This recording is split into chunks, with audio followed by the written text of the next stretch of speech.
Hi crafty friends, Shana from ShanoukiArt.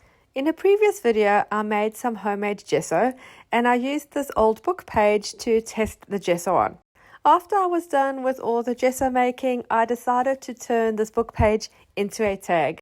So here is a really quick video on the tag I made. I folded the book page in half and in half again to create a rectangle. I then used an existing tag as a template to cut the corners so it makes it into a tag shape.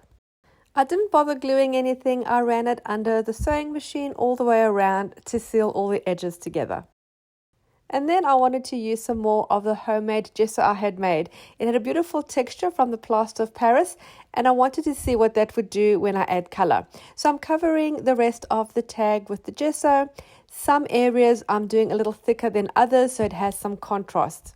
And some areas are more transparent than others. But overall you can see the text from the book page shining through. I'm going to use acrylic paint to add the color. I'm using a metallic turquoise and a dark blue. Using a dry flat brush, I'm going to add a little bit of paint starting on the edge of the tag and moving in. I'm not adding any water, so as I apply the paint and do the brush strokes, it sort of thins out and becomes lighter. I'm adding a bit more gesso and I'm getting a light blue and then just touching up with a bit more of the turquoise. I'm not going to cover the entire tag with color.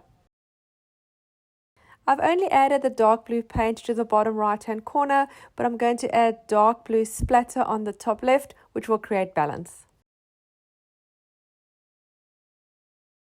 I'm then going to dry everything really well. I want a really bright and contrasting focal point, so I'm going to make one.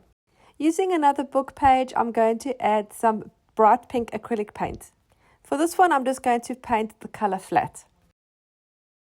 I'm then going to dry that well, and once that's dry, I'm going to take a black fine liner pen and hand draw a heart. I'm going to go over the lines multiple times. I want it to look doodle-like, and it doesn't need to be symmetrical. I'm then going to fussy cut this heart out. I'm going to attach the heart to the middle of the tag, again with my sewing machine. I've done stitching from left to right across the heart multiple times at different levels. For the top tie, I'm going to add a piece of fabric. I have just a strip of cotton, it's a white cotton that I've cut a piece of and I've sort of folded it a couple of times. And then I'm also using a bright pink thread. This is just regular thread you'd use in your sewing machine. And I'm going to intertwine that in between the strip of fabric. I want to bring that pink color through to the top of the tag as well. Machine stitch this too across a few times and I'm loving that messy thready fabric look. But I know it's not for everyone. I also feel it needs a sentiment, so I'm going to add one at the bottom underneath the heart. It is a white with a black text. And I'm sticking that down with some glue stick. Although it's a sticker, I just use a glue stick to make sure it adheres well. And then I'm taking a bright pink fine liner and just going around the little text box. A fun and bright little tag for your journal or even to send to somebody as happy mail.